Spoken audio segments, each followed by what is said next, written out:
코로나 사태 이후 뉴욕주와 뉴욕시의 인구가 지속적으로 감소하고 있습니다.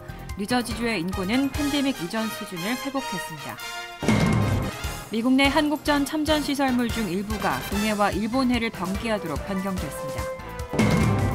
바이든 행정부가 망명 신청자의 수가 하루 4,000명에 도달할 경우 미국과 멕시코 국경을 폐쇄하는 행정 조치를 시행할 계획이라는 보도가 나왔습니다.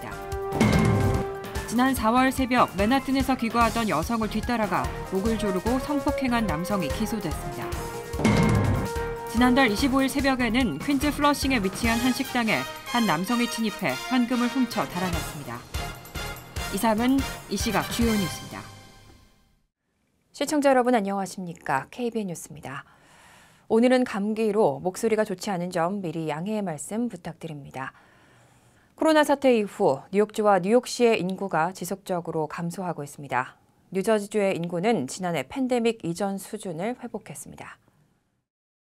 연방 센서스국이 발표한 빈티지 2023 인구 추정치에 따르면 2023년 7월 기준으로 뉴욕주 인구는 1,957만 1,216명, 뉴욕시 인구는 825만 8,035명으로 감소세를 보이고 있습니다. 팬데믹 초반에 비해 인구 감소폭은 점차 줄고 있지만 인구 감소 추세는 여전했습니다.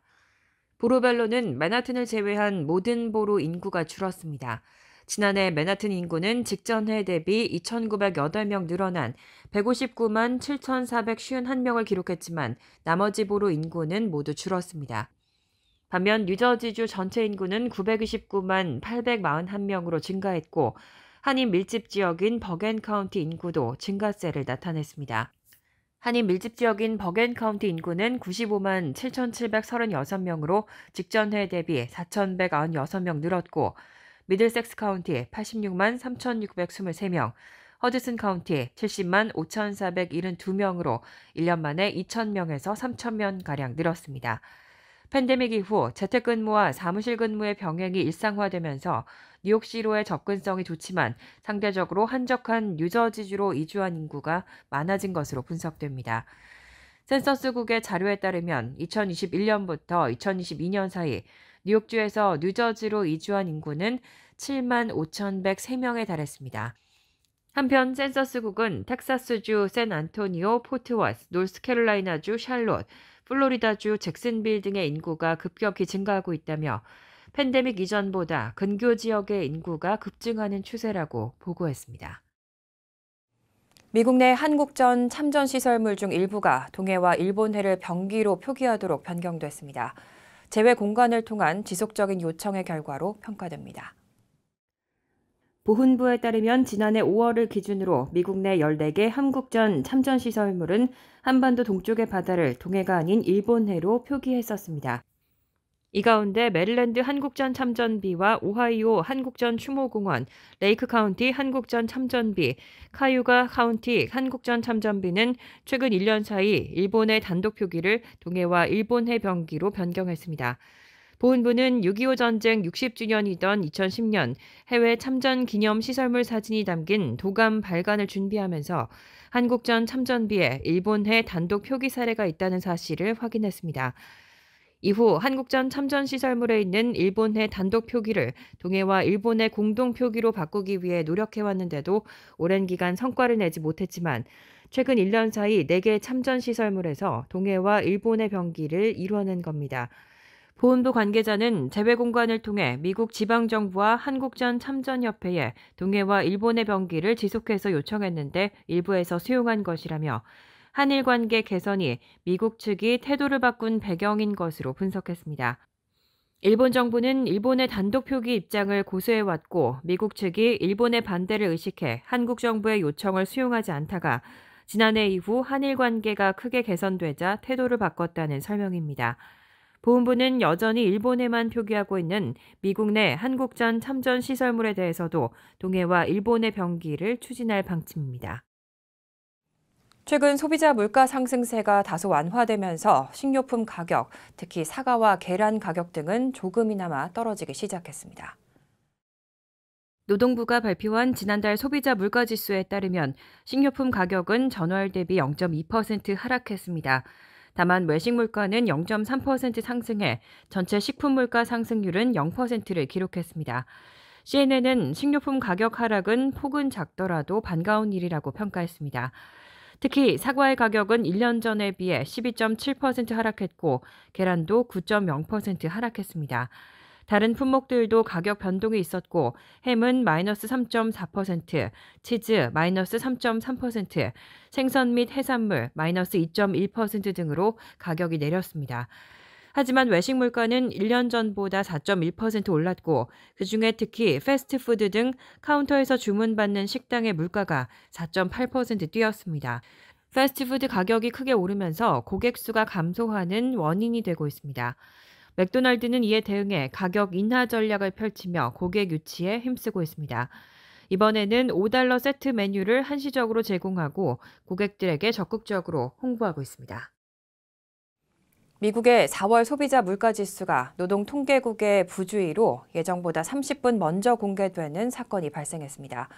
데이터 보안 절차의 실수로 인한 것으로 보이는데 노동통계국은 재발 방지를 위해 전면 조사를 진행 중입니다. 노동통계국은 어제 성명을 통해 오전 8시 30분으로 예정됐던 지표 발표를 약 30분 전 부주의로 파일 일부를 웹사이트에 올렸다고 밝혔습니다. 노동통계국은 그러면서 데이터 보안을 심각히 받아들이며 사건 재발을 막기 위해 절차 관리에 대한 전면 조사를 진행 중이라고 밝혔습니다. 해당 지표의 조기 공개가 시장에 미친 영향은 제한적이었지만 블룸버그 통신에 따르면 공식 발표 이후 주가지수 선물은 급등했고 국채 금리는 하락했습니다. CPI 지표가 연방준비제도의 금리 정책에 중요한 영향을 미치는 만큼 CPI 지표가 어떻게 예정보다 먼저 공개될 수 있었는지에 대한 의문이 제기되고 있습니다. 스톤엑스 파이낸셜의 한 관계자는 지표가 일찍 공개됐지만 대체로 시장 거래가 많지 않았다고 보면서도 투자자들이 알아차렸다면 30분은 거래를 하기에 매우 긴 시간이었을 것이라고 말했습니다.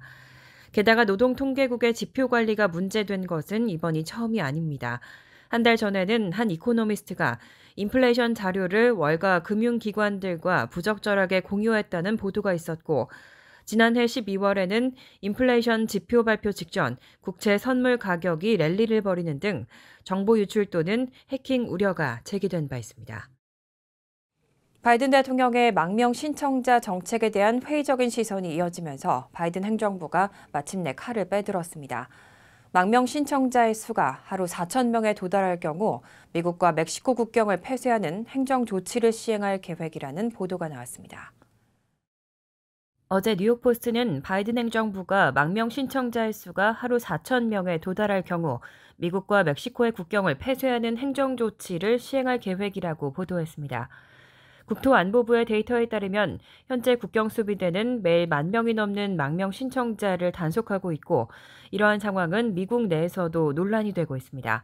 실제로 맘머스 대학의 최근 설문조사에 따르면 미국 성인의 61%가 불법 망명 신청자 문제를 심각하게 인식하고 있고 53%는 미국과 멕시코 국경에 장벽을 건설하는 것을 지지하는 것으로 나타났습니다. 바이든 행정부의 이러한 조치는 불법 망명 신청자의 수를 효과적으로 관리하려는 의도로 보이지만 시행 시기와 구체적인 조건에 대해서는 아직 명확한 정보가 제공되지 않고 있습니다. 이 정책이 어떤 법적 및 정치적 도전에 직면할지 그리고 실제로 어떤 영향을 미칠지 주목되는 상황입니다. 법안이 실제로 시행된다면 지난 2월 의회 문턱을 넘지 못했던 법안을 실현하는 것으로 일정 수 이상에 도달한 망명 신청자를 대통령 권한으로 사실상 추방하는 것이 가능하게 될 전망입니다. 해당 법안은 불법 입국한 망명 신청자가 일주일 동안 하루 5,000명을 넘을 경우 국경을 폐쇄하는 내용이었습니다. 트럼프 전 대통령이 자신에 대한 발언 금지 명령을 해제하도록 요청하기 위해 뉴욕주 최고법원에 소송을 제기했습니다. 트럼프 변호인단은 뉴욕주 2심 법원이 발언 금지 명령의 해제 또는 변경을 요청한 항소를 기각한 뒤 최고법원에 상소했습니다. 뉴욕주 2심 법원이 그의 요청을 기각한 데 따른 조치입니다. 앞서 뉴욕 항소법원 5인 재판부는 지난 14일 트럼프의 공개 발언이 증인의 증언의 진실성을 심각하게 훼손할 위험이 있다는 1심 후안 머천 판사의 판단이 적절하다고 판단했습니다. 트럼프의 공개 발언이 증인의 증언 진실성에 영향을 줄 수 있다는 이유입니다. 트럼프는 이에 불만을 표하며 법원에 들어가기 전과 나올 때 기자들에게 발언 금지 명령의 부당함을 호소했습니다. 발언 금지 명령 위반으로 이미 $10,000의 벌금을 부과받은 바 있는 트럼프는 추가 위반 시 더 심각한 법적 처벌을 받을 수 있다는 경고도 받았습니다. 하지만 트럼프 전 대통령의 변호인단은 발언 금지 명령이 그의 표현의 자유를 침해한다고 주장하고 있습니다. 지난 4월 새벽 맨하튼에서 귀가하던 여성을 뒤따라가 목 조르고 성폭행한 남성이 기소됐습니다. 맨하튼 지방검찰청은 30세 남성 엘로우 윌리엄스를 살인 미수와 성폭행, 강도, 목조르기 등 7건의 범죄 혐의로 기소했다고 밝혔습니다. 검찰에 따르면 용의자는 지난 4월 21일 새벽 4시경 맨하튼 소호의 톰슨 스트릿과 프린스 스트릿 인근에서 택시에 내려 귀가하던 23세 여성 피해자의 아파트 건물로 따라 들어가 여성을 목졸라 실신시킨 뒤 성폭행하고 달아났습니다. 당시 촬영된 CCTV 영상에는 범행 당시 마스크로 얼굴을 가리고 있었고 건물 2층까지 따라가 범행을 저질렀습니다. 피해 여성은 사건 직후 구급대에 의해 병원으로 이송돼 치료를 받았고 생명에는 지장이 없는 것으로 알려졌습니다. 용의자는 사건 발생 이틀 만에 경찰에 체포됐습니다. 검찰은 이번 사건은 가장 잔인한 사건 중에 하나라며 젊은 여성의 목을 수차례 조르는 등 사실상 살해를 시도했다고 기소 의견을 냈습니다. 지난달 25일 새벽에는 퀸즈 플러싱에 위치한 한 식당에 한 남성이 침입해 현금을 훔쳐 달아났습니다. NYPD가 용의자의 영상을 공개하고 수배하고 있습니다. 뉴욕시경에 따르면 용의자는 지난달 25일 오전 5시 10분께 노던 블러바드와 머레이 스트릿 교차 지점에 위치한 정육식당을 지붕을 통해 침입한 후 매장 내부에 위치한 금전 등록기에서 현금 $80를 훔친 후 매장 옆문을 통해 노던 블러바드 동쪽 방향으로 도주했습니다. 경찰이 공개한 식당 내부에 설치된 CCTV 영상에 따르면 용의자는 60대에서 70대 남성으로 추정되며 범행 당시 검정색 스웨터, 검정색 모자와 회색 바지, 녹색 장갑과 안경을 착용했습니다. 경찰은 용의자의 모습이 찍힌 사진을 공개하고 목격자들의 제보를 기다리고 있습니다. 간추린 소식입니다. 미주 한인 유권자 연대가 최근 발표한 보고서에 따르면 117대 연방의회에 발의된 법률안 총 17,817건 중 7%인 1,125건이 제정됐습니다. 이 기간 한국 한인 관련 법률안은 총 89건 중 9건이 제정되며 평균보다 높은 10.1%의 제정률을 기록했습니다. 발의된 한국 한인 관련 법안은 64건 중 3건이 제정되며 4.7%의 통과 확률을, 결의안은 25건 중 6건이 제정되며 법안보다 5배 이상 높은 24%의 제정률을 기록했습니다. 발의된 한인 관련 법률안 중에는 커뮤니티 안전 관련 이슈가 총 18건으로 가장 많았고 이민 11건, 스몰 비즈니스 8건 등의 순이었습니다. 주 뉴욕 총영사관이 관내 한인 동포들을 대상으로 국적 병역 설명회를 개최합니다. 영사관은 한국 국적법 및 병역법에 직접적으로 해당되는 교민과 유학생 등이 관내에 다수 거주, 체류하고 있다며 관련 민원이 빈번하게 발생하고 있음에도 상당수 동포들이 관련 법과 행정 절차에 대한 전문적인 설명을 들을 기회가 없이 어려움을 겪고 있다고 밝혔습니다. 이번 설명회는 주 뉴욕 총영사관이 뉴욕, 뉴저지 한인회와 협조해 오는 22일 두 곳에서 개최됩니다. 22일 오전 10시부터 낮 12시까지는 맨하튼 뉴욕 한인회관에서 설명회가 열리며 같은 날 오후 3시부터 5시까지는 팰리세이즈 팍에 위치한 뉴저지 한인회관에서 개최됩니다. 참석을 위한 특별한 사전 절차는 없으며 설명회 일정을 참고해 방문 참석하면 됩니다. 뉴욕시가 불법 마리화나 판매업소 단속 조치인 오퍼레이션 패들락 투 프로텍트 시행과 관련해 소기의 성과를 달성했다며 구체적 수치를 공개했습니다.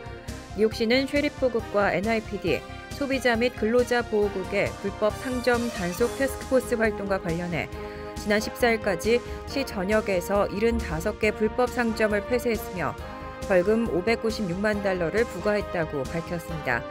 77개 상점에는 영업 정지 명령을 내렸습니다. 앞서 4일, 7일, 9일, 11일 시행된 단속에서 총 150개 상점을 조사한 결과 나온 수치며 위반 사례는 3,878건을 적발했습니다. 뉴저지 한인상록회 차영잡 회장이 뉴저지주 하원에서 공로상을 받았습니다. 상록회는 차 회장이 지난 13일 뉴저지 트렌턴 주 하원 본회의장에서 열린 아시아 태평양계 문화유산의 달을 기념해 공로자를 표창하는 자리에서 한인 최초로 수상을 했다고 밝혔습니다. 상록회는 이날 상장 수여는 보통 주하원 표창과는 달리 주하원 본회의장에서 회기 법안 투표 전에 열린 행사로 한인 커뮤니티 역사상 최초로 이뤄진 것이라는 의미를 부여했습니다. 결의안에는 차영잡 회장의 일대기가 기록돼 있고 엘렌박 뉴저지 주 하원 의원이 그 결의안 전문을 전체 의원들 앞에서 낭독한 후 크레이그 주 하원 의장의 결의안 인정을 모든 의원들에게 묻고 모든 의원들이 찬성하는 의사표시를 함으로써 이루어졌습니다. 환율과 증권 소식입니다.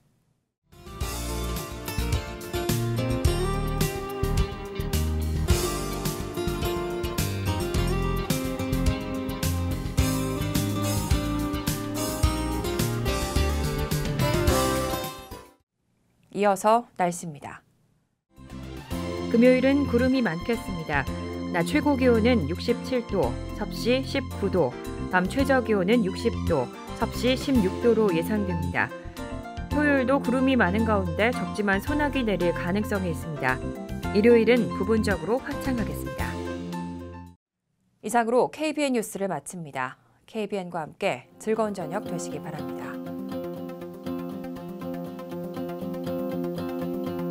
우리 동부 최대 한인방송 KBN이 제작하는 KBN 뉴스는 웹사이트 mykbn.com 그리고 유튜브와 페이스북에서 다시 보실 수 있습니다. 좋아요, 구독, 알림 설정은 뉴스 제작에 큰 도움이 됩니다.